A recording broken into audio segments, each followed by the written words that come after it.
మనం ఎవరి ఆఫీస్లోకైనా అడుగు పెడితే లేకపోతే ఎవరింటికైనా వెళ్తే దర్శనమిచ్చే మొట్టమొదటి బొమ్మ దేవుడు బొమ్మ. కానీ రామ్ గోపాల్ వర్మ గారి కంపెనీలోకి అడుగు పెట్టంగానే దర్శనమిచ్చే మొదటి బొమ్మ బ్రూస్లీ బొమ్మ. సడన్గా ఒకరోజు పంజాగుట్ట కాలనీలో నేను ఇంకా గుర్తుంది, ఒక వీధి చివర ఒక చోట ఉంటే ఒక 4-5 ఎంటర్ ద డ్రాగన్ అన్న ఒక సినిమా వస్తుంది అని చెప్పాడు ఒకటి ఫ్రెండ్. ఏంటి అది అంటే అసలు పిచ్చెక్కిపోతుందంట పిక్చరు, అలాంటి ఫైట్లు ప్రపంచంతో ఎవరు చూడలేదు అని చెప్పాడు. సో ఫైనల్గా రిలీజ్ అయినప్పుడు నేను చూస్తే అసలు దిమ్మ తిరిగి మైండ్ బ్లాక్ అయిపోయినాడు. అసలు ఏంటి ఇది ఎవడు అసలు. ఇప్పుడు Bruce Lee philosophy was core philosophy, ఉన్నదాన్ని ఉన్నట్టు తీసుకోవద్దు, దానికి నువ్వు యాడ్ చేయండి. బ్రూస్లీ నుంచి మీరు తీసుకున్న ఫిలాసఫీకి మీరు ఏం యాడ్ చేశారు? ఇప్పుడు నా సినిమాలు బ్యాడా గుడ్ అని పెట్టి నా బేసిక్ ఇంటెన్షన్ సినిమా అనేది ఇలాగే పెట్టాలి, కెమెరా ఇలాగే చేయాలి. నేను అది నాకు నచ్చింది, ఎందుకు నచ్చింది అని నాకు అవగాహన ఉంటుంది. దాని తర్వాత నేను క్రియేట్ చేసే క్యారెక్టర్స్, నేను చేసేది ఏదో దాంట్లోంచి నేను అలా ఇంటర్ప్రిట్ చేస్తాను దాన్ని అని. Martial art, he took it as an art form, the art of fighting and something which no one can imagine and is pursuing it for himself.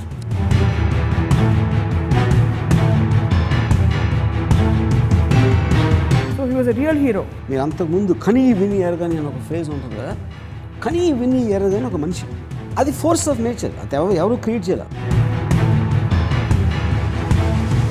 Bruce Lee నుంచి నేర్చుకున్న వన్ సింగిల్ క్వాలిటీ. నేర్చుకుంటాం అనే word correct కాదు, but I think lot of my intensity is because of Bruce Lee. Bruce Lee మీ సమకాలి కూడా ఏంటే, మీకు ఇంత ఐడల్ వర్షిప్ వచ్చేదా? మీరు ఆయన పెట్టి సినిమా తీసేవారా?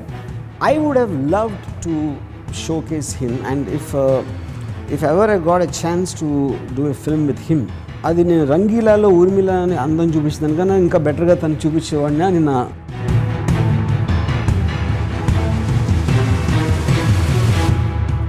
రామ్ చరణ్ తేజ్ బ్రూస్లీ చూసారా? విన్నారా పొంది దాని గురించి? ఏమనిపించింది? I don't think their intention was anything to with Bruce Lee.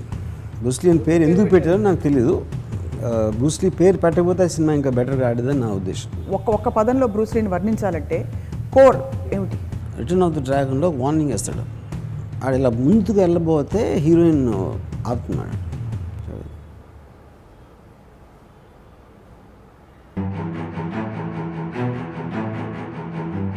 మరొక ఎపిసోడ్ రామూయిజంకి స్వాగతం. మామూలుగా మనం ఎవరి ఆఫీస్లోకైనా అడుగు పెడితే లేకపోతే ఎవరింటికైనా వెళ్తే దర్శనమిచ్చే మొట్టమొదటి బొమ్మ దేవుడు బొమ్మ, సాయిబాబా బొమ్మ కావచ్చు, విఘ్నేశ్వరుడి బొమ్మ కావచ్చు. కానీ రామ్ గోపాల్ వర్మ గారి కంపెనీలోకి అడుగు పెట్టంగానే లేక ఆయన ఇంటికి వెళ్ళంగానే దర్శనమిచ్చే మొదటి బొమ్మ బ్రూస్లీ బొమ్మ.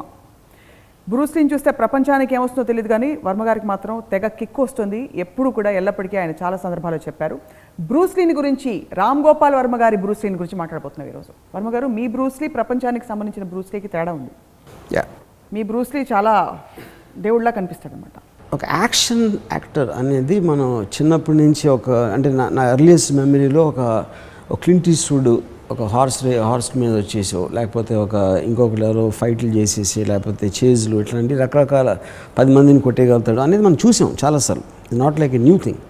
కరాటే అనే మాట నాకు వేగ్గా ఫస్ట్ గుర్తున్నది మాసగాడిలో జ్యోతిలక్ష్మి మన విజయలలిత గారు ఇలా చేతులు ఇలా పెట్టి కొట్టుకుంటారు ఇలా అని. అంటే edge of the first time అక్కడ నేను చూసింది అసలు. అంటే కరాటే అనేది ఒక ఇది ఒక వెపన్గా యూజ్ చేయొచ్చు అనేది కరాటేలోంచి వచ్చింది అసలు యాక్చువల్గా. ఫస్ట్ టైం అక్కడ చూసాం మేము యాజ్ అన్ ఆడియన్స్, నేను చెప్పేది. But we did not have very clear understanding. అది ఏదో అలా కొట్టుకుంటారంటే అక్కడ జపాన్లో ఎక్కడో చేతిని కూడా ఆయుధంలాగా వాడచ్చు, అంటే మన గుద్దులు కాకుండా సైడ్ ఆఫ్ ద హ్యాండ్ అనేది. ఓకే, చాలా రేర్గా ఇంగ్లీష్ సినిమాల్లో కూడా వచ్చింది మార్షల్ ఆర్ట్స్ అనేది, చాలా తక్కువ చూసింది. సడన్గా ఒకరోజు పంజాగుట్ట కాలనీలో నేను ఇంకా గుర్తుంది, ఒక వీధి చివర ఒక చోట ఉంటే ఒక 4-5 ఎంటర్ ద డ్రాగన్ అన్న ఒక సినిమా వస్తుంది అని చెప్పాడు ఒకటి ఫ్రెండ్. ఏంటి అది అంటే అసలు పిచ్చెక్కిపోతుందంట పిక్చరు, అలాంటి ఫైట్లు ప్రపంచంతో ఎవరు చూడలేదు అని చెప్పాడు. అంటే ఆ టైంలో ట్రైలర్స్ ఉండేవి కాదు, ప్రింట్ మీడియాలో ఎవరు ఎంటర్ దాని గురించి చదవలేదు. అది అసలు ఎలాగ పాకింది అనేది నాకు బిగ్గెస్ట్ మిస్టరీ అసలు అది. అంటే అఫ్కోర్స్ ఆ టైంలో ఒక సినిమా రిలీజ్ అయిన తర్వాత 2 ఏళ్ళ తర్వాత వచ్చేది. సో అంటే ఇప్పుడు అంటే నాకు తెలిసి ఒకవేళ ఆల్రెడీ అమెరికాలో రిలీజ్ ఒక 2 ఏళ్ళు అయిపోయి ఉండొచ్చు, రిలీజ్ అయ్యి దాని మొలాన నేను విని ఏమంటారు దాన్ని, అది అలా అలా పాకి దాని రెప్యుటేషన్ వచ్చిందా ఎక్కడి వరకు, పంజాగొట్టుకోవాలి అమెరికా నుంచి పంజాగొట్టుకోవాలని వరకు అలాగా వర్డ్ ఆఫ్ మౌత్ మీద వచ్చిందా ఏంటనేది నాకు బిగ్గెస్ట్ మిస్టరీ అది. ఎందుకంటే నేను ట్రైలర్ కూడా చూడలేదు ఎవరు అసలు. Everybody was talking about enter the dragon you know. So ఫైనల్గా రిలీజ్ అయినప్పుడు నేను చూస్తే అసలు దిమ్మ తిరిగి మైండ్ బ్లాక్ అయిపోయింది నాకు. అసలు ఏంటి ఇది ఎవడు అసలు వీడు అంటే ఆ టైంలో నాకు అసలు చైనీస్ వాళ్ళ మీద ఇంప్రెషన్ లేదు, వాళ్ళు ఏదో కూతుర్లో ఉంటారు అని నా ఫీలింగ్. ఎంత ఫీల్ అవుతారు వాళ్ళు విన్నారంటే. ఓకే ఫైన్, అది నా ఫీలింగ్ అది. కానీ ఫైనల్గా బ్రూస్ లీ అనేవాడు వచ్చి మనందరినీ కూతుర్లోకి చేసాడు, అది పాయింట్ అక్కడ. So it is and ultimate revenge అనేది. ఇప్పుడు ఒక పాయింట్ ఏంటంటే ఒక టెరిఫిక్ బాడీయా లేకపోతే భలే కిక్ కొడతాడు ఫాస్ట్గా చేస్తాడు అనేది కాదు. బ్రూస్ లీకి టోనీ జాకి స్పీడ్ ఆఫ్ పంచ్లో మీకు మ్యాక్సిమం 10% 15% ఉంటుంది డిఫరెన్స్, అంతకన్నా ఉండడానికి ఛాన్సే లేదు. ఎందుకంటే హ్యూమన్ బాడీకి ఒక లిమిటేషన్ ఉంటుంది. బ్రూస్ లీ ఇంపాక్ట్ ఏంటంటే ఈజ్ ఎ ఫిలాసఫర్.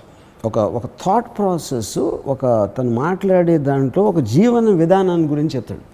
మన అంతకుముందు ఒక ఎపిసోడ్లో చెప్పినప్పుడు బ్రూస్ లీ అన్నాడు ఇట్ ఈస్ నాట్ అబౌట్ ఒక కుంఫువా, కరాటియా, లేకపోతే ఒక స్టైల్, ఒక షూటకాన్, జూడోవా, లేకపోతే బాక్సింగ్. అది ప్రతి మనిషి కళ అనేది నీలోంచి నీకున్న యాటిట్యూడు, నీకున్న సెన్సిబిలిటీ, నీకున్న పర్సనల్ ఆస్పెక్ట్స్లోంచి నీ కళ రావాలి, కానీ ఇంకొక కళ నువ్వు ఫాలో అవ్వకూడదు అనేది ఫస్ట్ టైం నేను బ్రూస్ లీ దగ్గర నుంచి I heard that word. Individuality అనే టర్మ్ అనేది బ్రూస్ లీ నుంచే నాను.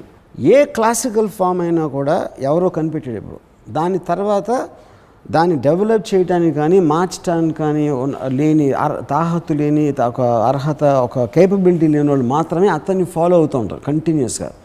అప్పుడే ఒక క్లాసికల్ స్టైల్ అనేది డెవలప్ అవుతుంది.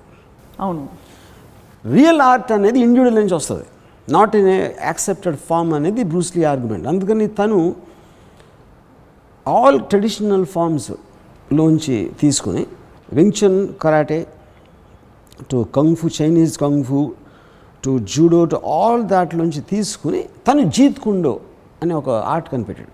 కానీ జీత్ కుండో అనేది ఆర్ట్ కాదు. జీత్ కుండో ఫిలాసఫీ ఏంటంటే నీకు కావాల్సిందే నువ్వు నేర్చుకోవాలి.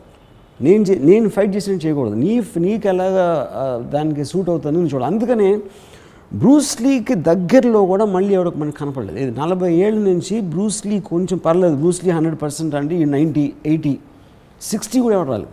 జాకీ చాన్ కూడా లేదు. No of course not. Jackie Chan, all of them are traditional kung fu, classical art form. అందుకనే మీకు ఇంపాక్ట్ క్రియేట్ చేస్తుంది. అదొక పాయింట్. రెండో పాయింట్ ఏంటి, బ్రూస్ లీ ఇప్పుడు నేను ఒక చిన్న ఎగ్జాంపుల్ చెప్తాను మీకు. శివాలో నేను ఒక షార్ట్ యాజ్ ఇట్ ఈస్గా కాపీ కొట్టాను. ఇది ఏ సినిమా, Return of the Dragon, Bruce Lee సినిమా నుంచి. దాంట్లో ఏమవుతుందంటే ఇప్పుడు ఒక బ్రూస్ లీ ఒక ఇంట్లో ఒక హీరోయిన్ని కిడ్నాప్ చేస్తాను. తను వస్తాడు, రూమ్ చివర విలన్ ఉన్నాడు. బ్రూస్ లీ ఎంటర్ అయ్యి అటు చూసి ముందుకు వస్తుంటే ఫ్రేమ్లోంచి ఒకడు దూకుతాడు బ్రూస్ లీని కొట్టడానికి. ఈడ విలన్ నుంచి కన్ను తిప్పకుండా టక్కుని కొడతాడు, ఇంకా చూపు అక్కడే ఉంటుంది. ఈడు 4 రౌండ్ నన్ను ఆడు వేస్తూ ఉంటే మెల్లగా జెంట్లుగా అలా తోస్తాడు. ఆడ బాడీ పడిపోయిన సౌండ్ ఎఫెక్ట్ వస్తుంది, ముందుకెళ్తాడు. ఇది నేను యాజ్ ఇట్ ఈస్గా శివాలో తీసాను. నాగార్జున ప్రీ క్లైమాక్స్లో వచ్చి నానాజీ ఉంటాడు. ఆడ ఇలా వచ్చే టక్ అని కొట్టేసి ఆడ పాడేసి ముందుకెళ్తాడు. సేమ్ క్లాప్స్ పడినాయి. ఏది ఎంటర్ ది డ్రాగన్ ఎన్ని క్లాప్స్ వచ్చినాయో నాగార్జున సినిమాలో అన్ని క్లాప్స్ వచ్చినాయి. కానీ నాగార్జున కంఫూ ఫైటర్ కాదు. అప్పుడేంటి, బ్రూస్ లీ నుంచి నేను కాపీ కొట్టింది పంచ్ కాదు, ఐడియా అనేది తను డైరెక్టర్ సినిమాకి, రిటర్న్ ఆఫ్ ది డ్రాగన్కి. తన ఇంటెన్సిటీ ఏదైతే ఫీల్ అవుతుందో ఈడు చాలా తక్కువ. ఈడిని అంత చూసి కొట్టాల్సినంత సీన్ లేదు. వాడి మీద వాడుకున్న కాన్ఫిడెన్స్ తోటి జస్ట్ ఆ చెయ్యి వెళ్తే కొట్టేస్తుంది అనే ఒక ఇది నాకు కాన్షియస్గా అర్థమైందని నేను ఇంపాక్ట్ ఫీల్ అయినది. ఎప్పుడు నాకు కాన్షియస్గా అర్థమైందంటే 25th year edition of Enter the Dragon special ఫీచర్స్లో బ్రూస్ లీ పోయిన తర్వాత స్టూడియో వాళ్ళు కొన్ని సీన్స్ కట్ చేశారు ఎంటర్ ది డ్రాగన్ నుంచి. 25th ఎడిషన్ DVD స్పెషల్ ఫీచర్స్లో ఒరిజినల్ కట్ బ్రూస్ లీ ఏదైతే రిలీజ్ చేయాలనుకున్నాడో ఆ సీన్స్ యాడ్ చేశారు అన్నమాట. ఆ సీన్స్లో ఒక కుంఫు మాస్టర్ తోటి బ్రూస్ లీ చెప్తాడు, a good martial artist he just prepares and waits, and when the opportunity comes, the fist hits all by itself. అంటే ఆల్మోస్ట్ తన బాడీలో ఉన్న ప్రతి పార్టు వాటికి సెపరేట్ లైవ్స్ ఉన్న ఫీలింగ్ క్రియేట్ చేస్తారు. అందుకనే మీకు కన్ను ఇటు చూస్తుంది, చెయ్యి అది చూస్తుంది, అంటే చేతికి కూడా ఒక కన్ను ఉంది అని ఒక ఫీలింగ్ వచ్చేస్తుంది మనకి. మనం ఎప్పుడు కోఆర్డినేట్ చేస్తాం, చూసి ఆడ బ్లాక్ వస్తుంది, ఆడ బ్లాక్ చేసాం, కొట్టాం, ఇలా వస్తుంది. కానీ ఇక్కడి నుంచి చూసి ఇలా కొట్టినప్పుడు ఆల్మోస్ట్ ఆ చేతికి ఒక సెపరేట్ సిక్స్ సెన్స్ ఉంది అని ఒక ఫీలింగ్ క్రియేట్ చేయడం, అది మీకు ఫిలాసఫీలో ఉంది. ఇక్కడ మాస్టర్ తోటి 25th year స్పెషల్ ఎడిషన్లో when the opportunity comes it hits all by itself అంటాడు. మీరు ఆ సీన్ చూసి ఫైట్ చూస్తే మొత్తం మారిపోతుంది, అసలు ఫైట్ ఇంటర్ప్రిటేషన్ మారిపోతుంది. ఎందుకంటే మీరు థియరీగా మాట్లాడుతున్నారు. బ్రూస్ లీస్ పంచెస్ కిక్స్ అనేది is not a big thing. ఇప్పుడు 10 గుద్దులు గుద్ది హై స్పీడ్లో తన్నితే ఆడికి ఏం అవ్వదు. మన హీరోలు ఇప్పుడు చేసేది, ఇప్పుడు కూడా నేను చెప్పేది 2016లో రిలీజ్ అయ్యే హీరో సినిమాల్లో కూడా ఆడు గాలిలోకి ఎగిరాడు, తన్నాడు, హై స్పీడ్లో కొట్టాడు, ఆడు ఎగిరాడు, 50-20 అడుగులు వెళ్ళి పడ్డాడు, మళ్ళీ లేచిపోతూ ఉంటాడు. మీరు కొట్టినప్పుడు వాడు లేకపోతే అప్పుడు వాడు లేగలేకపోతే మీ కొట్టిన పంచ్కి ఎఫెక్ట్ ఉంటుంది. కానీ మీరు కేవలం ఒక విజువల్ స్టంట్ లాగా ఆడు మళ్ళీ మళ్ళీ మళ్ళీ వస్తూ ఉంటే ఇంక దానికి ఫైట్కి అర్థం ఏంటి? అప్పుడు ఫస్ట్ టైం బ్రూస్ లీ దాంటాడు కొడితే టక్కని ఆడు నొప్పికి ఈ కొట్టిన పంచ్ కడి ఎంత నొప్పితోటి కింద పడి మూలుగుతున్నాడు అన్న దాని మీద బ్రూస్ లీ ఫైట్ వచ్చింది. అది కాన్షియస్గా 40 yearsలో ఎవరు అర్థం చేసుకోలేదు. అది నాకు బిగ్గెస్ట్ మిస్టరీ. అది నేను శివాలో మొత్తం ఉన్న ఫైట్స్ అన్నీ కూడా బ్రూస్ లీ మీద మోడల్ చేశాను. ఇప్పుడు టోటల్గా మీరు బ్రూస్ లీ ఫైట్ ఒక 300 feet తీసుకుంటే యాక్చువల్గా ఫైట్ ఎఫెక్ట్స్ దాంట్లో 20% ఉంటాయి, మిగతా రియాక్షన్స్ బిల్డప్లో ఇస్తాడు మొత్తం. వెరాజ్ మీరు ఏ అదర్ సినిమాలో యాక్షన్ తీసుకున్నా 80% మీకు ఫైట్ ఉంటుంది, 20% మేబీ కొంచెం స్టూపిడ్ బిల్డప్ చేస్తూ ఉంటారు, అది కూడా unconvincing buildup. Coming back to నా ఫ్యాసినేషను, ఎంటర్ ద డ్రాగన్ సినిమా శ్రీనివాస 35లో రిలీజ్ అయింది పిక్చర్. అది నేను ఒక అంటే అప్పుడు జేబులో డబ్బులు ఉండి కాదు, సినిమా టికెట్ ఉండి కాదు, నేను ఒక సైకిల్ వేసుకుని, అప్పుడు ఆ రోజుల్లో పంజాగుట్ట నుంచి శ్రీనివాస థియేటర్ అంటే ఒక అట్లీస్ట్ ఒక ½ an hour పట్టింది సైకిల్ దొక్కటానికి. శ్రీనివాస థియేటర్కి వెళ్ళి చూసాను అంటే అదొక థియేటర్లోనే వచ్చింది అది.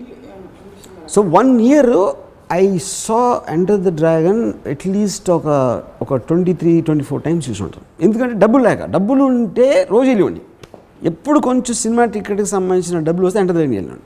అన్నీ బోర్ కొట్టే మీకు జనరల్గా, అంటే ఒకసారి అబ్జర్వ్ చేసేసుకున్నాక బోర్ కొడుతుంది కదా. ఎందుకంటే ఇప్పుడు Bruce Lee creates an emotion మీకు ఎప్పుడు బోర్ కొడుతుంది, ఇన్ఫర్మేషన్ బోర్ కొడుతుంది, ఇంటెలిజెన్స్ బోర్ కొడుతుంది, నాలెడ్జ్ బోర్ కొడుతుంది, emotion can never be boring. And Bruce Lee creates an emotion అంటే ఒక హై, అంటే అసలు నాకు అంటే అసలు అది మాటలలో చెప్పలేను నేను బ్రూస్ లీ నన్ను ఎలా feel చేయించాడని.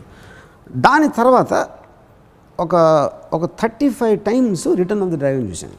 Return of the Dragon technically అంటే దానికన్నా తక్కువ సినిమా, ఐ మీన్ యాజ్ ఫిలిం మటీరియల్గా మీరు చూసుకుంటే. కానీ I'm not seeing it for the film, నాకు స్టోరీతో సంబంధం లేదు. నాకు I mesmerise with Bruce Lee అంతే. It just the every gesture of his, తను నడిచిన, కూర్చున్న, మాట్లాడుతున్న, ఒక ఐస్లో closeup, I just use to be that. దాని తర్వాత నేను పుస్తకాలు I read every book written on Bruce Lee. I saw every documentary made on Bruce Lee. అంటే ఏంటి 40-50 documentaries ఉన్నాయి బ్రూస్ లీ మీద. ఇప్పుడు కూడా నేను కాన్స్టెంట్లీ ఎవ్రీ 3-4 months కొత్త ఏమైనా వచ్చి నేను వెళ్తూ ఉంటాను మళ్ళీ నెట్లోకి, బ్రూస్ లీ మీద కొత్త డాక్యుమెంటరీస్ కానీ సంథింగ్ దట్ యూనో. సో అప్పుడేంటి బ్రూస్ లీ అన్నాడంటే ఒక స్ట్రింగ్, ఒక వయలిన్ స్ట్రింగ్ని మీరు టైట్గా ఉన్నప్పుడు, టైట్ చేసినప్పుడే అది వయలిన్ స్ట్రింగ్ అవుతుంది, లూజ్గా వదిలేస్తే ఉట్టి స్ట్రింగ్ అవుతుంది. సో వయలిన్ స్ట్రింగ్కి ఫ్రీడమ్ ఇవ్వాలంటే దాన్ని టైట్గా ఉంచాలి. అంటే is talking about internal discipline of what your. నువ్వు ఫ్రీయే, కానీ నీలో ఒక డిసిప్లిన్ లేకపోతే నువ్వు ఫ్రీడమ్ అనే దానికి మీనింగ్ లేదు, అప్పుడు అది లూజ్ అవుతుంది, అది ఫ్రీ కాదు. Because violin string is free to be violin string, but that's because it is tight. Freedom పేరుతో మీరు వయలిన్ స్ట్రింగ్ని ఫ్రీగా చేస్తే స్ట్రింగ్ అవుతుంది, వయలిన్ స్ట్రింగ్ అవుతుంది. సో లూజ్నెస్కి ఫ్రీడమ్కి ఉన్న difference, that is what Bruce Lee said. So I am more into the philosophy of Bruce Lee. కాకపోతే తన మైండ్లో అంటే ఇప్పుడు తను ఏమన్నాడంటే it's like the most powerful force is not steel, it's water. Because water అనేది ocean అవుతుంది, cyclone అవుతుంది, మీ డ్రింకింగ్ వాటర్ అవుతుంది. కప్పులు వేస్తే కప్పులు అయిపోతుంది, కెట్లు వేస్తే కెట్లు అయిపోతుంది, ఇలా పడేస్తే అది వెళ్ళిపోతుంది. దానికి అవసరం వచ్చినప్పుడు డ్యామ్ని పడగొట్టేస్తుంది. సో ఆ ఫ్లెక్సిబిలిటీ ఉన్న దాంట్లో ఉన్న స్ట్రెంగ్త్కి, రిజిడ్నెస్లో ఉన్న స్ట్రెంగ్త్కి difference he compared it with water. So అప్పుడు ఎప్పుడు మీరు రిట్రీట్ చేయలే ఫైట్లో ఒక వెళ్ళిపో అంటే అడ్డంగా దూసుకెళ్ళిపోకుండా ఎప్పుడు వెనక్కి వెళ్ళాలి పక్కకి వెళ్ళాలి అని అపోనెంట్ స్ట్రెంగ్త్ని మనం దాంతో కలిపి వాడిని ఎలా కొట్టాలి, అపోనెంట్ స్ట్రెంగ్త్ని మీరు ఎదుర్కోవటం ఒకటి, లేకపోతే ఆడు కొట్టినప్పుడు ఆడు ఫోర్స్ ముందుకు వస్తున్నది యూజ్ చేసి ఆయన డబుల్ ఫోర్స్ తోటి చేయటం అనేది ఈ compared to the water theory, you know. So I read more about Bruce Lee's philosophy than only the visual aspect of it. కానీ ఆ ఫిలాసఫీ చదివిన తర్వాత నేను ఫైట్స్ చూసినప్పుడు I can see the exact దాని ఇంపాక్ట్. సో ఎంటర్ ద డ్రాగన్లో ఒక scene ఉంది, ఒక పిల్లోడికి నేర్పిస్తాం అనమాట. సో కిక్ మీ, ఆడు పంచ్ కొడతాడు, కిక్ కొడతాడు. We need emotional content, not anger. కోపంతో కొట్టడం కాదు, నువ్వు ఏం ఫీల్ అవుతున్నావో అది రిఫ్లెక్ట్ అవ్వాలి. కోపం అనేది it's a natural reaction to anybody. నువ్వు ఏ డిగ్రీలో నువ్వు ఫీల్ అవుతున్నావు, ఎందుకు ఫీల్ అవుతున్నావు అనే అవగాహన నీకు లేనప్పుడు it just becomes a physical action. And it says it's like a finger pointing to the moon. అంటే ఆ పిల్లోడు ఫింగర్ని చూస్తాడు. Don't concentrate on the finger are will miss all the glory. It's not about who is sowing, it's about what is being shown, you know. But the bulk of the people concentrate on who's saying what. Sadhguru garu bali chepparandi, ఆయన ఏం చెప్పారు తెలియదు. So that is what is the question about looking at the finger. Some people do that. So ఇవన్నీ ఎప్పుడు చదవడం మొదలు పెట్టారు మీరు? డైలాగ్స్ విన్నప్పుడు నాకు కంప్లీట్గా అర్థమైంది కాదు. But I knew that there was something great happening, what he was talking. అని నేను ఎప్పుడు వినలేదు ఫైటింగ్ ఆర్ట్ గురించి థియరటికల్గా మాట్లాడటం అనేది నా లైఫ్లో ఎప్పుడు వినలేదు. ఎక్కువ ఫుల్గా అర్థమైంది కాదు. But I use to be mesmerize with the way he says it, తనకున్న టోను, తను ఎంత సీరియస్గా మీన్ చేసి చెప్తున్నాడు అనేది. Later on when I read his books, when I kept on reading about him and his life style and how he came up and everything. తర్వాత నేను Tao of Bruce Lee అని ఒక బుక్ చదివాను. అది ఒక అమెరికన్, ఒక న్యూయార్క్లో 1973లో అతను ఏదో ఎగ్జామ్స్కి ప్రిపేర్ అవుతా ఊరు కొడతాను, పక్కన థియేటర్లో ఏదో కొత్త సినిమా వచ్చింది, టైం పాస్ చేయడానికి వెళ్ళాడు. క్రిస్టోఫ్ అని ఒక అమెరికన్. అది ఎంటర్ ది డ్రాగన్. సో తను రాసే టావో బ్రూసీలో నేను థియేటర్లోంచి బయటకు వచ్చేప్పుడు నేను కాదు, నేను మారిపోయాను. లోపలికి వెళ్ళినోడిని వేరు, బయటకు వచ్చినోడిని వేరు. నా మొత్తం లైఫ్ అంతా బ్రూస్లీ అని నిండిపోయాడు. అక్కడి నుంచి తను బ్రూస్లీకి ఫ్యామిలీ దగ్గరకు, బ్రూస్లీతో పనిచేసిన వాళ్ళు, బ్రూస్లీ ఫ్రెండ్స్, బ్రూస్లీ కలీగ్స్, వీళ్ళందరితోటి ఒక జర్నీ చేసి ఒక 4-5 ఇయర్స్ తర్వాత ఒక బుక్ రాశాడు, టావో ఆఫ్ బ్రూస్లీ అని. That I think is one of the best books I feel I read on Bruce Lee. నేను చాలా చదివాను, వన్ ఆఫ్ ద బెస్ట్ అది. సో దాంట్లో ఏంటి, అతను ఒక వ్యక్తి కాదు, ఒక శక్తి అని అంటాం కదా మనం. ఓన్లీ పర్సన్ ఐ థింక్ అనిపించేది ఒక బ్రూస్లీ. ఎందుకంటే లైఫ్ మ్యాగజైన్ ఒక 10 years back, they did a survey of the most popular men in the history of the world. Bruce Lee is one of them. He is in the top 6, including Hitler. Adolf Hitler, ఇలాంటి political figures, sports men, film stars, ఇలాంటి అందరు scientist, వీళ్ళందరినీ పెట్టుకుంటే Albert Einstein, Adolf Hitler అలాంటి వాటితో కలిపి Bruce Lee ఉన్నాడు. కానీ దానికి రీజన్ కూడా ఏంటంటే, ఒకటి China is the most 1/3 population వరల్డ్లో చైనా ఉంది. తర్వాత ఏషియా. ఆటోమేటిక్గా మీకు ఇవాళ ఒక భీమవరంలో బ్రూస్ లీ తెలుస్తాడు, కానీ మోస్ట్ ప్రాబ్లీ ఎడ్వర్డ్ నార్టన్ తెలియకపోవచ్చు, for example, you know. Correct. So మీకు ఆల్రెడీ ఏషియా అండ్ చైనా ఈ అన్నిట్లోని బ్రూస్ లీ పాపులర్.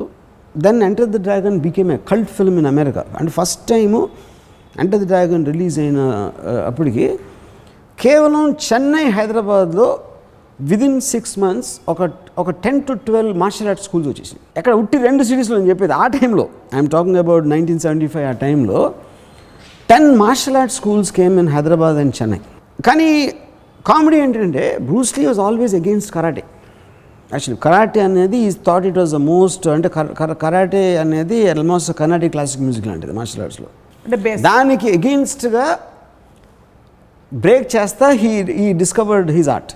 కానీ వీళ్ళకి జీత్ కుండో అనే మాట తెలియదు కాబట్టి ఎవరికి, వాళ్ళేమో బ్రూస్ లీ చేసేది కరాటే అనుకున్నారు. జీత్ కుండో అది కరాటే నుంచి పుట్టినది అనుకోవచ్చు కదా. No, that is what Bruce Lee said.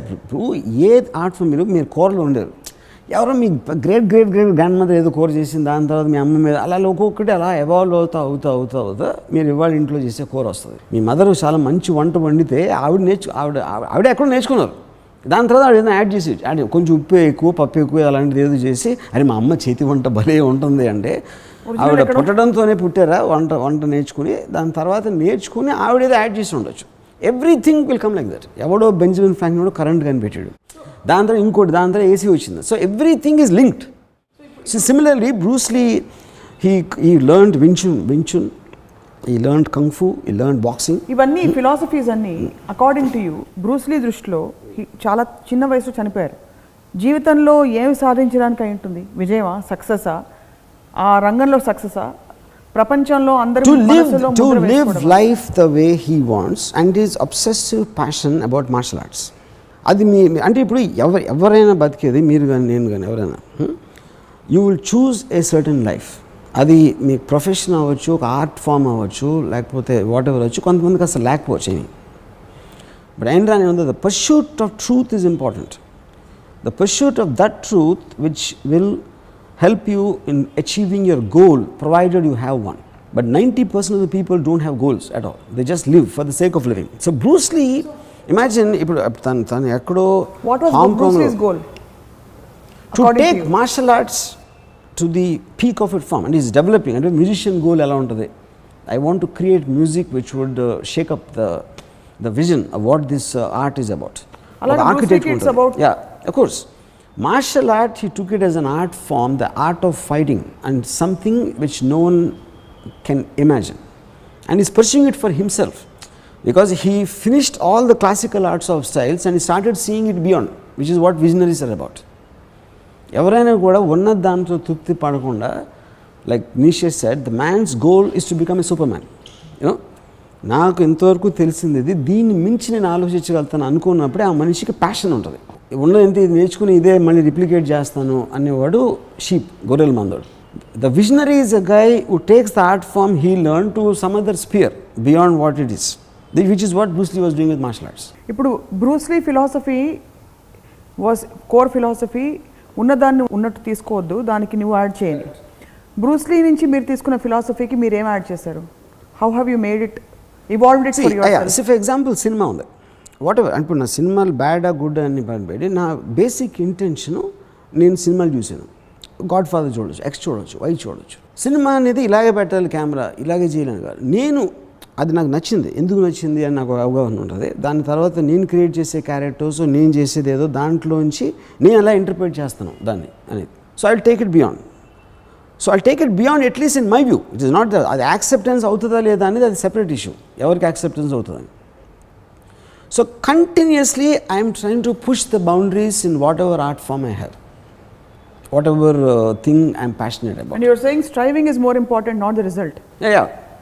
Because result అనేది final destination అనేది దేంట్లో ఉండదు అసలు. Because the moment you reach the destination, it is death. Yeah. If you really think. So till the time you are capable of to constantly push the limits is what truly living is about. So ఇప్పుడు ఇది Bruce Lee అసలు ఏ టైంలో ఇది ఆలోచించాడు? ఏ time అంటే తను పోయిందే 32. He got his superstardom by around 27, ఇది హాంకాంగ్లో. ఎంటర్ ది డ్రాగన్ రిలీజ్ అయినప్పుడు తను పోయాడు, ఒక 1 month ముందు, రిలీజ్కి ముందు.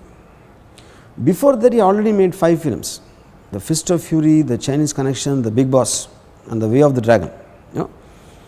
దానికి ముందు ఒక 4-5 years he was practicing, teaching martial arts in Seattle, in Washington.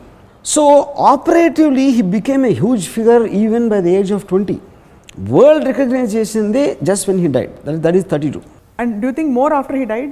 Of course, because Enter the Dragon released only after he died. So world అనేది బ్రూస్ లీ తెలిసింది బ్రూస్ లీ చచ్చిపోయిన తర్వాత.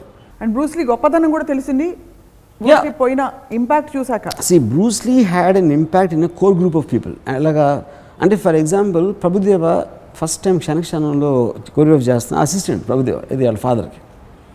సో ప్రభుదేవ రిహార్సల్ చేసి చూపెడుతున్నప్పుడు అది ఎంత ఇంపాక్ట్ ఉండేదంటే అక్కడ యూనిట్లో అందరూ పనులు ఆపేశారు.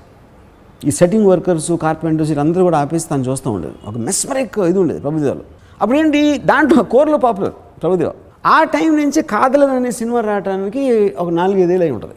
అప్పుడు Kadhalan is one the whole I mean the general people recognise ఒక జీనియస్ కొరియోగ్రాఫర్ లేకపోతే ఒక డాన్సర్ వచ్చాడని. Same thing Bruce Lee was very popular in the martial arts limited సర్కిల్స్లో. తన స్పీడ్ కానీ తన ఇది కానీ అందరూ మాట్లాడారు దాని గురించి. And he always wanted to be an actor because he knows that only cinema can take the art beyond. అంటే పాపులారిటీ తేటానికి ఒక ఇళయరాజా ఎంత పాపులర్ అయినా ఆయన సినిమా మ్యూజిక్ చేయకపోతే ఎట్లా తెలుస్తుంది ఎవరికైనా? తెలీదు. You need a medium. ఏదో ఒక so to push the art of martial arts to the general world only films is the medium. Because of that you want be an actor. అది Hollywood side నువ్వు Chinese యాక్టర్ని ఎవరు చూడరు అనేది. అంటే తన స్టూడెంట్స్ ఉండేవారు, స్టీవ్ మెక్వీన్ ఇలాంటి వాళ్ళు, Steve McQueen were he students in the institute, in the martial arts institute. వాళ్ళు కూడా అంటే ఇప్పుడు ఒక ఫైట్ మాస్టర్ ఫైట్ అసిస్టెంట్లో ఉన్నాడు, చాలా బాగా చేస్తాడు, దాని మూలన వీడు స్టార్ అయిపోతాడా, వీడి మూలన సినిమా చూడడానికి వస్తారా అని ఒక ఫీలింగ్ ఉండేది. సో అది వాళ్ళు హెల్ప్ చేయరు, వాళ్ళు చేయరు అనేది ఫిక్స్ అయిపోయాడు. He came to India also, ఒక పర్టికులర్ సినిమా అంటే but they are very fascinated with him. So Lee Marvin బ్రూస్లీని తీసుకుని అప్పుడు ఆ టైంలో మనీ ఏదో స్టక్ అయిపోయింది హాలీవుడ్ స్టూడియోకి. ఇండియాలో తీస్తే అక్కడ మనీ యూజ్ చేసుకోవచ్చు అనే ఒక సమ్ టెక్నికల్ ఆస్పెక్ట్లో Bruce Lee and Lee Marvin came to India. They came to Chennai also. And Chennai, Rajasthan అంతా తిరిగారు. బట్ అక్కడికి వెళ్ళేటప్పటికి again the studio change the mind to make the film. అప్పుడు తన ఫ్రస్ట్రేషన్లో హాంకాంగ్ వెళ్ళిపోయాడు, సియాటిల్ వదిలేసి. హాంకాంగ్లో ఆల్రెడీ తను ఈ ఇంటర్నేషనల్ మార్షల్ ఆర్ట్స్ టోర్నమెంట్లో తను చేసిన డెమాన్స్ట్రేషన్స్ మూలన చాలా పాపులర్ అయిపోయాడు. ఇది ఆ సర్కిల్స్లో. హాంకాంగ్లో మార్షల్ ఆర్ట్స్ ఇండస్ట్రీ ఉంది అప్పటికే. అప్పుడు రన్ షా అని ఒక ప్రొడ్యూసర్, రేమండ్ షో అని ఒక ఇద్దరు rivals. Run Shaw is a very very big guy, Raymond Shaw అని ఒక చిన్న సైజ్ ప్రొడ్యూసర్. రన్ షా ఒక 10 సినిమాలకి కాంట్రాక్ట్ చేసి అసలు చాలా పీనట్స్ డబ్బులు ఏదో ఆఫర్ చేశాడు మేడం బ్రూస్లీకి. అప్పుడు తను రేమండ్ షో అని ప్రిఫర్ చేశాడు. రేమండ్ షో కూడా చిన్నోడు కాబట్టి తనకి అంత పెద్ద సీన్ లేదు. అప్పుడు వాళ్ళిద్దరూ కలిసి బిగ్ బాస్ అని సినిమా తీశారు. Big boss created records. అంటే అసలు టోటల్ బ్రేక్ అయిపోయి, అది first time it happen. Main theatre బయట కంట్రోల్ చేయకుండా రోడ్ ట్రాఫిక్ జామ్ అయిపోయి ట్రాఫిక్ అయిపోయింది. And the government, I mean the ministry of the department of traffic ban the film to play in the theatre because they can't control the traffic. It's the first of its time it ever happened, you know. And then he made this film called The Chinese Connection, and that broke all the records of Big Boss. మీరు మొత్తం Bruce Lee చరిత్ర అంతా చదివేశారు. బ్రూస్లీకి కూడా ఇన్ని విషయాలు తెలుసుంటావేమో. Obviously, ఎందుకంటే నేను Tao బ్రూస్లీని నేను వాళ్ళు మొత్తం అన్ని చూసి తర్వాత రిటర్న్ ఆఫ్ ద డ్రాగన్ ఈ డైరెక్టెడ్ హిమ్సెల్ఫ్. అది యాక్చువల్లీ ఒరిజినల్ రిలీజ్ అయింది వే ఆఫ్ ద డ్రాగన్ అనే పేరుతో. కానీ ఎంటర్ ద డ్రాగన్ తర్వాత డబ్ చేశారు కాబట్టి ఇక్కడ రిటర్న్ ఆఫ్ ద డ్రాగన్ అని పేరు మార్చారు ఓవర్సీస్ రిలీజ్కి. ఈ way of the dragon, big boss, Chinese connection ఈ సినిమాలు వచ్చిన తర్వాత అప్పుడు రాబర్ట్ వైజ్ అని ఒక డైరెక్టరు అండ్ ఫెడ్ వాండ్రాబ్ అని ఒక producer, they had this idea. మనం ఇప్పుడు సౌత్లో రెండు లాంగ్వేజ్లో చేస్తే మనకు కొంచెం ఇది వస్తుంది, బల్క్ ఆఫ్ ది థింగ్ మనకు హాంకాంగ్ నుంచి వస్తుంది, ఇంటర్నేషనల్ మార్కెట్లో ట్రై చేద్దాం అనే ఉద్దేశంతో ఎంటర్ ద డ్రాగన్ స్టార్ట్ అయింది. And that made him the biggest star. Enter the Dragon start అయిన తర్వాత ఒక 1 month release, he saw the last copy, I mean first copy and is very happy with that. And he told his wife and everything. అంటే I couldn't have asked for a better platform to showcase my art అన్న దాని ఆ ఫీలింగ్లో. అంటే music దగ్గర నుంచి sound effects everything he was doing it himself ఆ టైంలో. Hollywood studios they had a very mixed, అంటే impact they can't get away. కానీ జనరల్ ఆడియన్స్ వస్తారా రారా?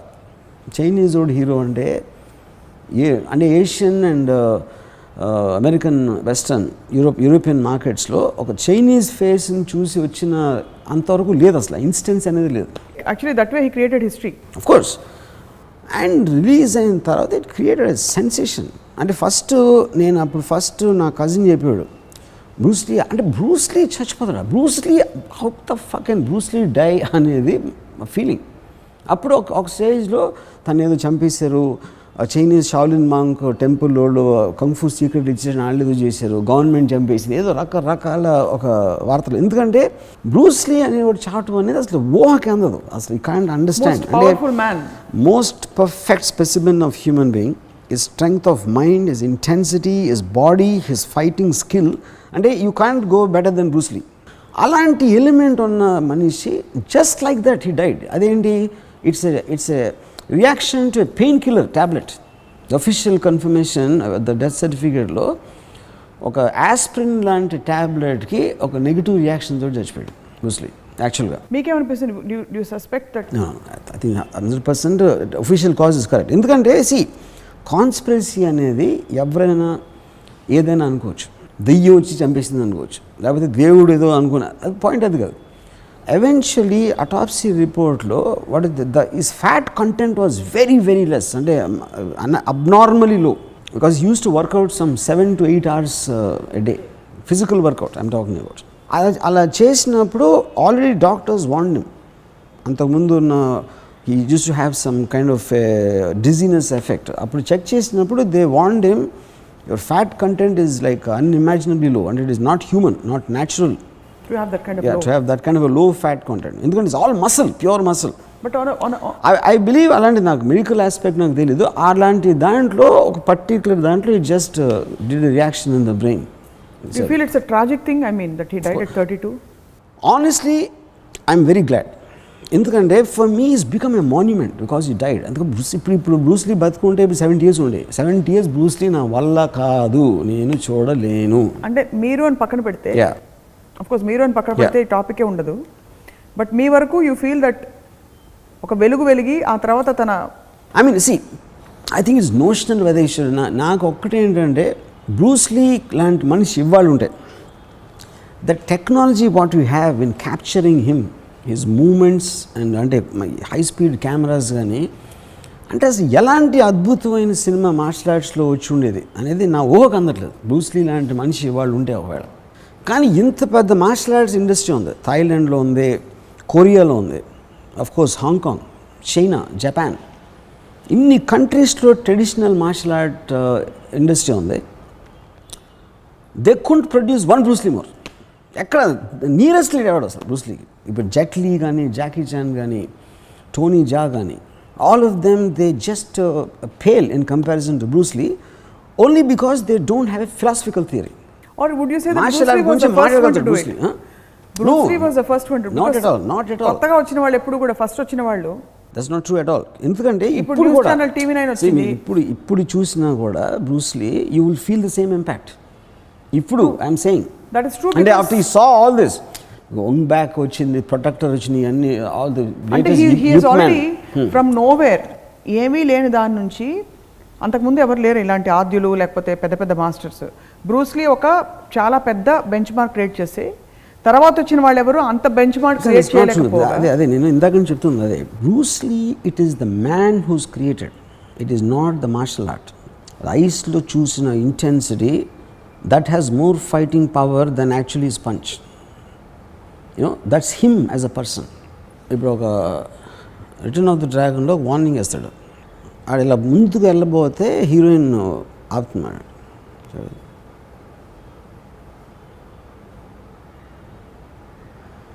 A gesture, it is an intent which he communicates with his eyes. దాని మూలన తన punch ఎక్కువ పవర్ఫుల్ అనిపిస్తుంది. అది పాయింట్ అక్కడ. It is a man. It is a man. It is like the one. So it's water. It's water. It should be like water. If they don't concentrate on the finger, that's a personal philosophy which no actor can do that. Tony Jaa చెప్పమన్నది చెప్పలేడు. Thought అదే, voice ఉంటుంది తనకు కూడా. తన internal feeling ఒక externalise ఎక్స్ప్రెషన్లో వచ్చిన దాని మూలన ఈ just stays in our mind after that. So he was a real hero. Hero, I don't know. I think he's a force. He's a force of nature. I mean, I think people like Bruce Lee will happen. I mean, I think happened only once in the history of the world. What do you think? Ante ippudu if you look at his death and the way things happened for him, idantha entantaru? What is your personal philosophy about this? Shaped. How did Bruce Lee become a Bruce Lee? Yeah, see, I'll tell you. See, one is force of nature anedi by definition itself ఒక uniqueness. ఎన్నో జీవులు ఉంటాయి, ఏదేదో ఉంటాయి, నదులు ఉంటాయి, ఇవి ఉంటాయి. Suddenly one thing comes out of the blue which has no comparison, which has no benchmark. మీరు అంతకుముందు కనీ విని ఎరగని అని ఒక ఫ్రేజ్ ఉంటుంది కదా, కనీ విని ఎరగని ఒక మనిషి, అది ఫోర్స్ ఆఫ్ నేచర్. అది ఎవరు క్రియేట్ చేయాలి. అంటే nature wants to express itself through him. Yeah, And he became the perfect medium. ఒక డైమండ్, ఎన్నో రాళ్ళు ఉంటాయి, రప్పలు ఉంటాయి, ఒక కోహినూర్ డైమండ్ ఒకటే ఉంటుంది, అది రాయి. అదొక్కటే ఎందుకు వచ్చిందంటే అది కావాలని బ్రహ్మో గిమ్మో క్రియేట్ చేసాడా, లేకపోతే it is by accident, it is by intent అనేది I think I or anybody will be too less to comment on that. Why only Bruce Lee should be this and so that is why it's called a force of nature. Nature ఒక particular టైంలో takes a decision or just on something it that's it. So the force of nature aspect is a point is like ఒక same thing will go to an artist like maybe a Mozart, for example. Same thing can go to some highly intellectual Adolf Hitler. How can you convince entire Germany that he can be the king of the world? And it is that one particular trait in that person. They are all forces of nature. So do you feel as intensely passionate about all of them, whether it's a Mozart? Maybe not. See, that is where Michelangelo. who I connect to. See, I connect to Michael Jackson, for example. I connect to Bruce Lee. I mean, Bruce Lee could be at the top of the ladder, Anyone who made a difference to me, see, from the time I wake up in the morning till I sleep in the night, what are the things which are affecting me, emotionally involving me, emotionally moving me? వీటికి ఇవాళ జరిగిందొచ్చు, దానికి ఒక root cause ఉండొచ్చు, దానికి ఎక్కడో ఒక background ఉంటుంది, నా అండర్స్టాండింగ్ ఒక బ్యాక్గ్రౌండ్ ఉంటుంది. సో ఆ సోర్స్కి నేను వెళ్ళి స్టడీ చేస్తున్నప్పుడల్లా I will get to the one point. So I mean one of my most principal sources of ఇవాళ నేను బతకటానికి, నేను ఇవాళ ఒకలాగా ఫీల్ అవ్వటానికి, ఒక అనుభూతి పొందటానికి ఒక ముఖ్యమైన కారణాలు ఒక 4-5 ఉంటే దాంట్లో బ్రూస్ లీ ఉంటాడు. ఆ తీవ్రత, అలా బతకాలనే ఒక డ్రైవ్ ఎక్కడి నుంచి బతకడం కన్నా అలా ఫీల్ అవ్వాలి. It is the condensation of a feeling.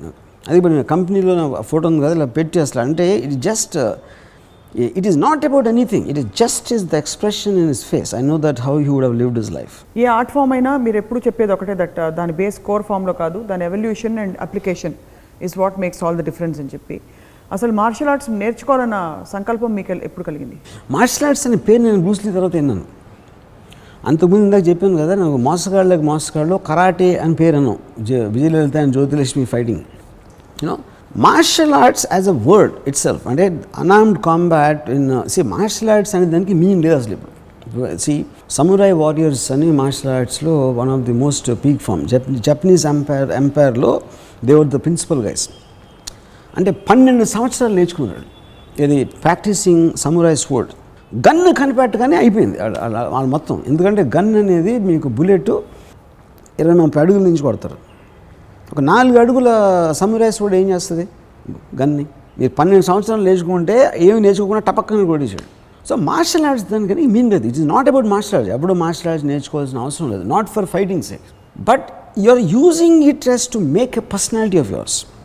Bruce Lee అనేవాడు మార్షల్ ఆర్ట్స్ నేర్చుకుని వెళ్ళి యుద్ధాలు చేయలేదు, దాని కాదు కదా, that's not the point. It is an art form. It is like an unarmed, full contact fight. It's like a sport, half a discipline of your own energy, and how you take everything in life after that. తను నడిసే విధానం, కూర్చునే విధానం, దాని గురించి మాట్లాడే విధానంలో ఈ becomes a personification of way of life. Way of life is the correct thing. ఇప్పుడు మార్షల్ ఆర్ట్స్ సెల్ఫ్ డిఫెన్స్ అని రకరకాలుగా is it very different interpretation. There has been no hero after Bruce Lee to create that kind of an impact. That is what I'm saying. That is the reason I'm saying it is not something which you can learn, because he's the man. You can't imitate a man. You can't create another ఒక special form అనేది ఒక exist అయినప్పుడు. In that sense, then would you say that it's not any personal because the greatness? man is beyond his art. The man is bigger than his art. That's what I'm saying. Bruce Lee అనే అతను అంటే అందుకనే ఎక్కడో ఒక director, Ram Gopal అన్న ఒక director కూడా influence అవుతాడు, ఎవడో సింగర్ ఇన్ఫ్లుయెన్స్ అవుతాడు, ఎవడో అసలు మార్షల్ ఆర్ట్స్కి సంబంధం లేని చాలామంది బ్రూస్ లీ మీద ఇన్ఫ్లుయెన్స్ అవుతారు. ఎవడో ఒక అమెరికన్ స్టూడెంట్ అన్ని వదిలేసి మీరు చెప్తున్న దాన్ని బట్టి if it's a force of nature, if it's an expression of something which is just manifesting itself, where is the personal greatness or scope for a personal will to come into somebody's life to try to be like that? ఇప్పుడు నేను Bruce లీలా ఉండాలనుకోండి, I can't be like a Bruce Lee because there can't be another Bruce Lee. Yeah, correct. I have to be something else. So how can individually anybody become a force of nature? No, individually I don't think you can adapt, in fact, you can understand, you can have a shade of it. You can have, see, nenu Bruce Lee anedi nenu follow, for example, ivala Bruce Lee batukunnanu anukondi, I don't think I will leave whatever I am doing and go and follow Bruce Lee. That is not the point. It is about something making an impact on you. A thought, a person, a piece of, some kind of art form or some kind of a ideology or whatever, if it makes an impact on you, which influences your decisions, your emotional content, your way of looking at things in life, your way of understanding things, that is what is called influence. So but that doesn't mean you are becoming Bruce Lee. You want to become Bruce Lee. Where does the peak of this influence manifest? How does it manifest? ఇప్పుడు ఒక Bruce లీని చూసి రామ్ గోపాల్ వర్మ గారు, స్వప్నం, ఇంకోళ్ళు కంప్లీట్గా అంత అబ్జార్బెంట్గా మనం మొత్తం అబ్జర్వ్ చేసుకున్న తర్వాత దాని ఎక్స్ప్రెషన్ నా వ్యక్తిగత జీవితంలో ఎంత తీవ్ర స్థాయికి వెళ్తుంది? See, I think that depends upon the way. If for example there are some people who gave up their entire lives and all that, and they want to do something to, for example నేను ఒక బాంబేలో ఒక జీత్ కుండో అనేది Bruce లీ originated style. అది హాంకాంగ్లో Bruce Lee foundation దాన్ని control అంటే they are the overall ఎండోర్సర్స్. బాంబేలో ఉన్నారు ఒక బ్రూస్ లీ ఫౌండేషన్ ఎండోర్స్ చేసిన జీత్ కుండో ఇన్స్టిట్యూట్ ఒకటి ఉంది. దాన్ని నడిపేది ఎవరంటే ఒక husband and wife team, and they both are medical doctors. నేను వాళ్ళని వెళ్ళాను కలవడానికి ఒక అప్నా బజార్ దగ్గర లోకన్వాలలో ఒక అపార్ట్మెంట్లో అన్నమాట. నేను లోపలికి వెళ్తే అది ఒక టెర్రరిస్ట్ అవుట్ఫిట్లో ఉంది. వాళ్ళందరూ బ్రూస్ లీ శిష్యులు మాట అందరూ. అక్కడ ఎంటర్ ది డ్రాగను ఏ వీడియోలు నడుస్తున్నాయి, బ్రూస్ లీ మీద బుక్స్ ఉన్నాయి, ఇవి ఉన్నాయి. నేను బెల్ కొట్టగానే ఫస్ట్ ఆ స్పీకర్ ఫోన్లో నుంచి ఒక వాయిస్ వచ్చింది, just shut off your cell phone, ఒక ఆర్డర్ అన్నమాట. సో నేను సెల్ ఫోన్ ఆఫ్ చేసి లోపలికి వెళ్తే అంటే మీకు భయం వేస్తుంది చూస్తే, ఎందుకంటే వాళ్ళందరూ ఒక రాడికలైజ్ అయిపోయి ఉన్నారు. బ్రూస్ లీ అనే థాట్, బ్రూస్ లీ అనే థింకింగు. అదేంటి అక్కడ జరిగేది 2 గంటలు బ్రూస్ లీ గురించి మాట్లాడుకుంటారు. అది చెప్తాడు. తర్వాత వాళ్ళకి ఏమనిపించింది బ్రూస్ లీ అంటే వాళ్ళు మాట్లాడతారు. దాని తర్వాత ఏదో ప్రాక్టీస్ చేస్తారు, తర్వాత ఏదో చేస్తూ ఉంటారు. వాళ్ళందరూ ఏంటి స్టూడెంట్స్, లేకపోతే వీళ్ళు హౌస్ వైఫ్స్, రకరకాల ఉన్నారు. అంటే ఐ థింక్ నేను వెళ్ళినప్పుడు ఒక 30-40 మంది ఉన్నారు ఒక పెద్ద ఫ్లాట్లో. సో ఇంకొకరికి అసలు తెలియకపోవచ్చు, ఇంకొకరు మార్షల్ ఆర్ట్స్ ఏంటరా అనుకోవచ్చు. అలాగే వేరియస్ పీపుల్, అంటే వీళ్ళు నాకన్నా ఒక 10 రెట్లు ఎక్కువ ఉంది వాళ్ళకి ఇంటెన్సిటీ. కానీ నేను మాట్లాడుతున్నప్పుడు వాళ్ళు అర్థం చేసుకున్న దానికి నేను అర్థం చేసుకోవడానికి చాలా తేడా ఉంది. వాళ్ళు ఏంటి యాక్చువల్గా ఫాలో అవుతున్నారు, నేను బ్రూస్ లీని ఫాలో అవ్వట్లా. వాళ్ళు ఏంటి బ్రూస్ లీ చెప్పిందే వేదం, బ్రూస్ లీ చేసేదే వేదం. That thinking is different. Bruce Lee మూలాన నాకు ఎట్లాంటి ఎఫెక్ట్ వచ్చింది అనే దానికి, బ్రూస్ లీ ఏం చెప్తే నేను అదే చేస్తాను అన్నదానికి చాలా తేడా ఉంది. అంటే బ్లైండ్గా ఫాలో అవ్వడం కాదు, ఫాలో అంటే మేబీ ఇట్ ఈస్ ఎందుకు. బట్ నేను మార్షల్ ఆర్టిస్ట్ కాదు, they want to be martial artist. But the philosophy score is the same whether you do whatever you do. Obviously వాళ్ళు యాక్చువల్గా మార్షల్ ఆర్ట్స్ వరకు ఆ డిసిప్లిన్ని అబ్జర్వ్ చేసుకుంటారు. కమ్యూనిజం అర్థం చేసుకోవటానికి నక్సలైట్ అయిపోవడానికి ఉన్న తేడా. ఎక్స్ట్రీమ్ ఫార్మ్ ఆఫ్ కమ్యూనిజం మీరు థియరిటికల్గా అర్థం చేసుకోవచ్చు, కానీ వెళ్ళి డైరెక్ట్గా నక్సలైట్ అయిపోవడానికి ఒక తేడా ఉంటుంది. వీళ్ళు నక్సలైట్లు ఈ బాంబేలో నేను చూసిన బ్రూస్ లీ నక్సలైట్స్ వాళ్ళు. అంటే ఇప్పుడు బ్రూస్ లీ జీత్ కుండోలో ఇట్లా బ్లాక్ ఏదో అని ఒకటి చెప్తే పొరపాటున దాని నుంచి కొంచెం ఇంచు కూడా కదలనివ్వరాడు. అది పోనీ అంతవరకు కదలకపోతే పర్వాలేదు. ఇప్పుడు వాళ్ళ విషయంలో కూడా కోర్ ఫిలాసఫీ తీసుకుంటే sticking to the territory and boundary అనే ఒక గొప్ప ఫిలాసఫీని వాళ్ళు ఆపాదించుకుని లేకపోతే వాళ్ళు అన్వయించుకుని ఫాలో అవుతున్నారని వాళ్ళు కూడా చూసి మురిసిపోవచ్చు కదా. మనం మురిసిపోవటం అంటే అది పాయింట్. అది ఇప్పుడు నాకు I like to use Bruce Lee to elevate my enjoyment, enhance my way of life, which I will extend it to many forms, not only martial arts. But the Bruce core there Lee, is, I might use him in my directorial skill, I might use him in my understanding of women, I might use him in my understanding of something completely unrelated to martial arts or a fighting philosophy. You want to observe the core of core of it, him as a thought, as an emotional content. So if Bruce you had to sum up Bruce Lee in one word, ఒక్క పదంలో Bruce లీని వర్ణించాలంటే core ఏమిటి? Core I think is ఒరిజినాలిటీయా, ఇంటెన్సిటీయా? No, I think it is a glow. I mean ఒక చీకట్లో ఉన్న దానికి ఒక glow, ఒక సెంటర్లో గ్లో వస్తూ ఉంటే ఆ గ్లో ఎక్కడ షాడో పడుతుంది, ఎక్కడ ఎంత ఇంటెన్సిటీ ఇస్తుంది, తేజస్సు. మీరు ఎంత దగ్గరికి వెళ్ళాలనుకుంటున్నారు, దూరం నుంచి ఎంజాయ్ చేస్తున్నారా, లేకపోతే ఇలాంటి రకరకాల ఆస్పెక్ట్స్ ఉండొచ్చు ఆ గ్లో మీద. But the glow is Bruce Lee. ఒకే పదం అంటే బ్రూస్ లీ అనే అతని వెలుగు. ఎప్పుడైనా మీరు కూర్చొని ఆలోచించారా, వెలుగు వెలిగిన చాలామంది ఇలాగా చాలా అకాలంగా మరణించారు. దానికి ఏమన్నా మీరు ఇంటర్ప్రిటేషన్ అంటే వాళ్ళ పని అయిపోయిందని వెళ్ళిపోతారు. Do ever think about these things? ఆలోచించదు. కానీ నేను ఫస్ట్ ఆఫ్ ఆల్ నేను కంట్రోల్ చేయడానికి నేను ఆలోచన, ఎందుకంటే అది కాన్స్పిరసీ థియరీ అవుతుంది. అది కోఇన్సిడెన్సా లేకపోతే నిజంగా భగవంతుడు 32 ఏళ్ళ పాటు చేసి వచ్చేయాలి ఇతను ముందే ప్రోగ్రామ్ చేసి పెట్టాడు బ్రూస్లీని అనేది it's a conspiracy theory, because no one can really prove or unprove those kind of things. So few things ఇవాళ అర్థమైన విషయాలు కొన్ని. ఒకటి, Bruce Lee is not about karate, is not even about martial arts. Is a force of nature. Is a force of nature. And karate martial arts పరిధిలో చూసుకుంటే కూడా Bruce Lee చేసిన karate కాదు, Jeet కుండో.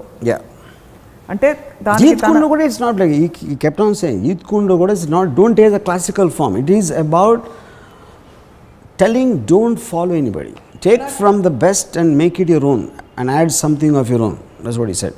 Take it from somewhere, but take it from somewhere and add what is your own, and that is what the true evolvement is about. So what have you added? Because if you don't take it from somewhere, you're reinventing the wheel again, living the same life again. Also you're reinventing. Already అందరూ చేసిన అర్థం చేసుకున్న తర్వాత నీది నువ్వు add చేయాలి, కానీ నేను ముందు ఫస్ట్ నుంచి నేను మళ్ళీ మొదలెడతానంటే అలా చూస్తే అప్పుడు ఎవాల్వ్మెంట్ అవుతుంది. అది it is not any more evolvement, which is what they call reinventing the wheel. అలా చూస్తే there are no absolute masters. Everybody is a unique master in his own right. So మీరు to sum up, Bruce Lee నుంచి నేర్చుకున్న one single quality ఏమిటి? I think it's I mean people a lot of times say I'm a very intense person about whatever I feel. I think నేర్చుకుంటాం అనే word correct కాదు, but I think a lot of my intensity is because of Bruce Lee. Because of I was obsessed. I was kind of a almost emotionally I was obsessed with him, and I think back then I'm talking about 1975 లోనే మీకు ఇంత ఆయన గురించిన విషయాలు తెలియడం కాకుండా ఇలా అర్థం చేసుకున్నారా? because see కొన్ని తర్వాత అవచ్చు కొన్ని ముందు అవచ్చు, but my study and my emotional journey with Bruce Lee was right from the time I first saw enter the dragon. Karate ఎప్పుడు నేర్చుకున్నారు మీరు? మీ ఫోటోలు కూడా చూసా మీరు అప్పుడే ఆ టైంలో. ఎన్ని రోజులు నేర్చుకున్నారు? I think off and on, because I never intended or wanted to be, but I just wanted to be in the space of Bruce Lee. I was not like serious about learning. It's not about the art. Yeah, I just wanted to be in that space. Bruce Lee ప్రభావం లేకపోతే Bruce Lee ఆలోచనలు ఆహారంపై కానీ కవిత్వం కళాత్మక కోణాలు వీటన్నిటిలో ఏమన్నా ఉన్నాయంటారు మీరు? See, basically that's what I was saying. Bruce Lee is primarily a philosopher. Most of the time he only talked about other things than martial arts. But I am Bruce Lee and a documentary వచ్చింది ఒక 4-5 years back. దాంట్లో different people అసలు martial ఆర్ట్స్కి సంబంధం లేని వాళ్ళు అందరూ కూడా Bruce Lee గురించి మాట్లాడుతున్నారు. Because they influenced him. Our thought process, they influenced rap singers. They talk about rap singing ki Bruce Lee ki ఏంటి సంబంధం అసలు. తన focused intensity about life అనేది which creates that impact. So తను ఎప్పుడు dieting చేయి, ఎక్సర్సైజ్ చేయి ఇట్లాంటి ఇప్పుడు చెప్పలే. How to learn martial arts కూడా చెప్పలేదు. He spoke about life, he spoke about freedom, he spoke about being individual more than anything else. He was like a physical manifestation of Ayn Rand's philosophy. అసలు so మూలం అక్కడ ఉందన్నమాట. మూలం అది. Which is the reason his influence cuts across martial arts. In fact ఆ violence గురించి ఇప్పుడు నేను ఆల్మోస్ట్ ఒక 30 years అయిపోయి ఉంటుంది నేను మార్షల్ ఆర్ట్స్ ప్రాక్టీస్ చేసి. Enter the Dragon whatever ఆ ఫిల్మ్స్ వచ్చేసి నియర్లీ 40 years అయిపోయినాయి. 30 ఏళ్ళ తర్వాత కూడా I'm talking like as if I saw enter the Dragon first time yesterday. అంటే if you that is the proof of the my emotional investment with Bruce Lee. You know అది నేనే martial arts సినిమాలు తీయట్లేదు, martial arts గురించి నేను ఆ ఫీల్డ్లో నేను లేను, ఏమీ లేను. And still today I follow only Bruce Lee. I follow anything related to Bruce Lee, but as a మిగతా మార్షల్ ఆర్ట్ నేను పట్టించుకోను అసలు. But I believe understand martial arts more than that. ఎందుకు? Because understand Bruce Lee. Because you understand the core. Yes, I understand the core of it. నాకు exactly ఇప్పుడు Tony Jaa cinema నేను అసలు భరించలేను, అసలు అరగంట కూడా నేను చూడలేను. బట్ టోనీ జా ఎందుకు బ్రూస్ లీలో అవ్వలేడు అనే దానికి నేను టోనీ జా కన్నా నాకు బెటర్గా అర్థమవుతుంది. బ్రూస్ లీ మీ సమకాలి కూడా ఏంటే మీకు ఇంత ఐడల్ వర్షిప్ వచ్చేదా? మీరు ఆయన పెట్టి సినిమా తీసేవారా? బ్రూస్లీ నాకు బ్రూస్లీ అంటే ఒక స్ట్రేంజ్ కోణంలో almost I think I would have made the best film of Bruce Lee. ఎందుకంటే నాకు తన మీద ఉన్న రెస్పెక్ట్, తన అర్థమైనది. నేను అమితాబ్ బచ్చన్ సర్కార్ తీసినప్పుడు why could I make Sarkar, because I really adore Amitabh Bachchan in the 70s films. So but one more thing ఏంటి, డైరెక్షన్ అనేది నాకు చాలా ఎక్కువ బ్రూస్లీ నుంచి నేర్చుకున్నాను. So it's not like I will say that I'm a better director than Bruce Lee అని కూడా నేను చెప్పలేను. ఎందుకంటే నేను staging of the action sequence, characters, ప్రతి సినిమాలో బ్రూస్లీ ఒక వేరే చోట నుంచి వస్తాడు. రిటర్న్ ఆఫ్ ద డ్రాగన్లో రోమ్ నుంచి హాంకాంగ్ వచ్చాడు, హాంకాంగ్ నుంచి రోమ్కి వచ్చాడు. చైనీస్ కనెక్షన్లో హాంకాంగ్ నుంచి చైనాకి వచ్చాడు. బిగ్ బాస్లో ఏదో ఒక ఊరు నుంచి వచ్చాడు ఇంకో చోటకి. నా ప్రతి సినిమాలో కూడా హీరోలాగా వస్తారు. నాగార్జున ఎక్కడో శివలో ఇంకో ఊరు నుంచి ఇక్కడికి వచ్చాడు. సత్యాలో ఎవడో బాంబేకి వచ్చాడు. ఇంకో సినిమాలో ఎవడెవరు వచ్చాడు. So recurring theme of Bruce Lee in all my films. So నేను సినిమా డైరెక్షన్ నేర్చుకుంది కూడా బ్రూస్లీ నుంచి యాక్చువల్గా. క్యారెక్టర్స్ ఒక వ్యూ పాయింట్, ఒక పర్టికులర్ క్యారెక్టర్లోంచి అక్కడ ఉన్న వాతావరణం చూడటానికి. బిగ్గెస్ట్ థింగ్ ఏంటి ఇందులో, Siva actually is a complete copy of Return of the Dragon. Return of the డ్రాగన్లో బ్రూస్లీ అనే మనిషి ఒక ఇటాలియన్ రెస్టారెంట్కి వచ్చాడు, రోమ్లో, చైనీస్ రెస్టారెంట్ ఇన్ రోమ్. అక్కడ లోకల్ గూండాస్ ఏదో గొడవ చేస్తున్నారు, వాళ్ళని కొట్టాడు. వాళ్ళని వెళ్ళి వేరే తీసుకొచ్చాడు. ఆ హీరోయిన్ ఏదో ఏడిపిస్తే వాళ్ళని కొట్టాడు. వాళ్ళు వెళ్ళి వేరే తీసుకొచ్చాడు. ఒక స్టేజ్లో బయటికి వెళ్ళమన్నారు వాళ్ళు రెస్టారెంట్ వాళ్ళు. ఆడు గ్యాంగ్ పెట్టుకున్నాడు. క్లైమాక్స్లో ఒక సోలో ఫైట్ చక్ నారిస్తాడు రోమ్ కొలెషన్లో. ఇక్కడ నేను రెస్టారెంట్ తీసి కాలేజ్ పెట్టాను. నాగార్జున ఎక్కడ వచ్చి అక్కడ అమ్మాయిని నమ్మలా నేర్పిస్తూ ఉంటే అన్ని కొట్టాడు. ఆడెవడో వేరే తీసుకొచ్చి ఇంకోటి లాస్ట్లో సోలో ఫైట్ రఘువరన్ తోటి top. So exactly same plot line copy of Siva and Return of the Dragon. Martial arts అనేది లేదు శివలో, but still it works as the same impact. ఎందుకు, అది బ్రూస్లీ కొన్న understanding of a structural element of heroism, అది అలాగే ఇంటాక్ట్గా ఉంది. So నేను బ్రూస్లీ కన్నా బెటర్ డైరెక్టర్ కాదా అనేది అది బికాజ్ నా కాన్సన్ట్రేషన్ అనేది ఒక దాంట్లో ఉంటుంది. Bruce Lee might be in 100 things, బట్ I would have loved to showcase him, and if ever I got a chance to do a film with him, అది నేను రంగీలాలో ఊర్మిళ అని అందం చూపించదాను కన్నా ఇంకా బెటర్గా తను చూపించేవాడిని అని నా బ్రూస్లీని అంత అందంగా బ్రూస్లీని అంత ఎఫెక్టివ్గా, అందం maybe is not the right word, I would have showcased him the way, I mean that is the only thing I regret in my life. Now your last and final question for this episode. Bruce Lee cinema మీరు తీద్దాం అనుకుని మొదలుపెట్టి ఒక అమ్మాయితో Ram Charan cinema release అయిన టైంలోనే మీరు పోటాపోటీగా ట్రైలర్ రిలీజ్ చేసిన ఆ సినిమా ఏదైతే ఉందో ఆ సినిమా వస్తుందా, ఎప్పుడు వస్తుంది? టైం నేను చెప్పలేను, but complete already short one scene. Ram Charan Tej Bruce Lee చూసారా? విన్నారా పొంది దాని గురించి? ఏమనిపించింది? I don't think their intention was anything to with Bruce Lee. Bruce Lee అని పేరు ఎందుకు పెట్టారో నాకు తెలియదు. బ్రూస్లీ పేరు పెట్టకపోతే ఆ సినిమా ఇంకా బెటర్గా ఆడేదని నా ఉద్దేశం. బ్రూస్లీ అనగానే ఎక్కువ ఊహించుకుని ఏదేదో అనుకున్నారు, సినిమా కనెక్ట్ చేసుకున్నారు. Aptly put. And really I mean it's fascinating to see how మీరు ఎంత చిన్నపిల్లాడు, ఇప్పుడు ఒక చిన్నపిల్లాడు ఒక సూపర్ హీరోని చూస్తే ఎలా రియాక్ట్ అవుతాడో అదే ఇంటెన్సిటీతో మీ కళ్ళల్లో అదే తళుకులతో మీరు ఈరోజు బ్రూస్లీ గురించి మాట్లాడారు. సో వర్మ గారు, మరొక ఎపిసోడ్ రామోయిజంలో కలుద్దాం. Thank you for your time. Thank you. ఇది వాటి రామోయిజం. వచ్చే వారం రామోయిజంలో మళ్ళీ కలుద్దాం. Stay tune.